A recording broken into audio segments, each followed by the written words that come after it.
Well, hello there, Game of Thrones freaks and geeks. You are currently watching The Word from Westeros, exclusively produced for allgeektome.net.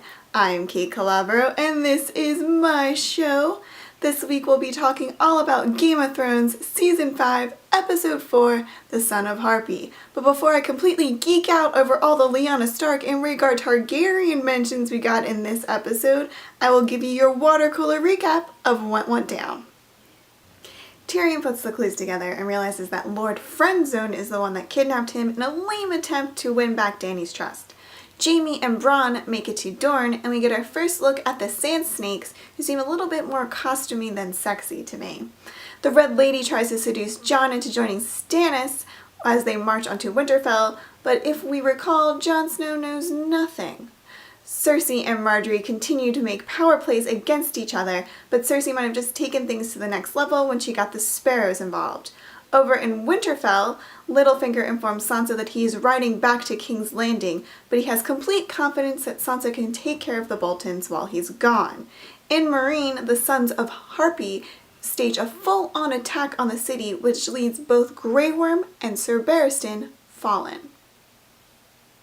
Okay, now moving on to the most important thing that happened within this episode, mentions of Lyanna Stark and Rhaegar Targaryen, and I am so freaking excited because I think that Lyanna and Rhaegar are the most fascinating, interesting, and important characters within the Game of Thrones world, and we haven't even met them or seen flashbacks or anything except for just their names mentioned. Now, if you don't want to know any of my theories or the favorite fan theory that I hope is true, like to the bottom of my heart I hope is true, then please stop watching this video. I will not get insulted. But if you are curious about Lyanna and Rhaegar, stay tuned. So a little backstory, Lyanna Stark is the sister of Ned Stark, and Rhaegar Targaryen is the older brother who would be king of Dany Targaryen. Rumor has it that Rhaegar kidnapped Lyanna Stark, and this is what, well, it's not rumor, that's what people believe, that Rhaegar kidnapped Lyanna Stark, and this is what started Robert's rebellion, which ended the Targaryen reign and put Robert on the Iron Throne.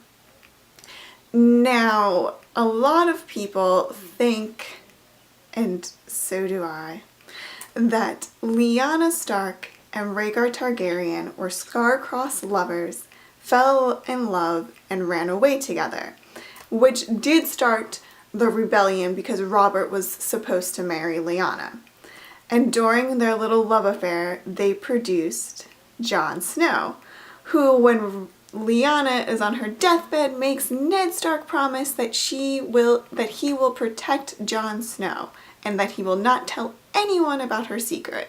So that is where you get L plus R equals J, which would mean that Jon is both a Stark and a Targaryen, ice and fire, and pretty much the one true heir to the Iron Throne. Crazy! But yet it is still only a theory, but this episode has given us a little bit more of some Lyanna and Rhaegar clues.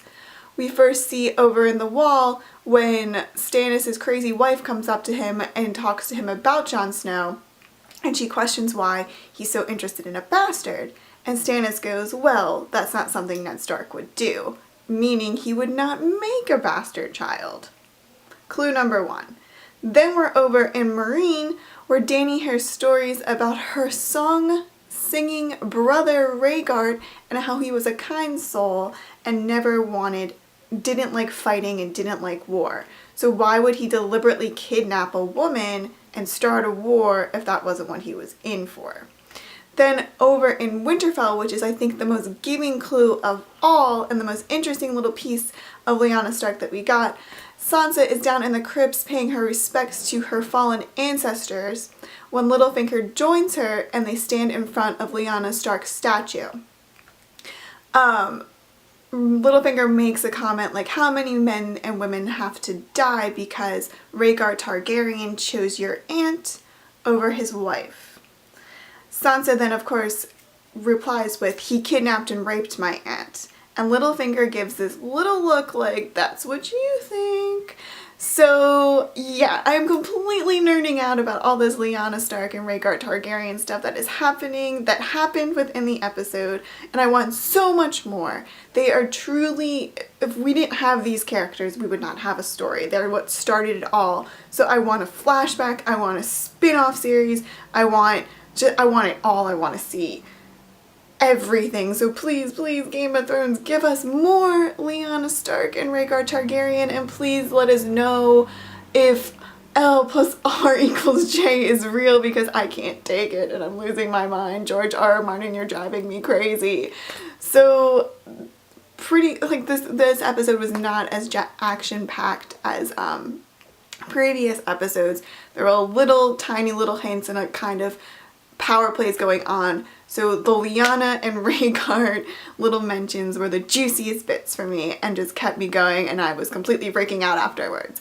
So let us know what you think of the L plus R equals J theories.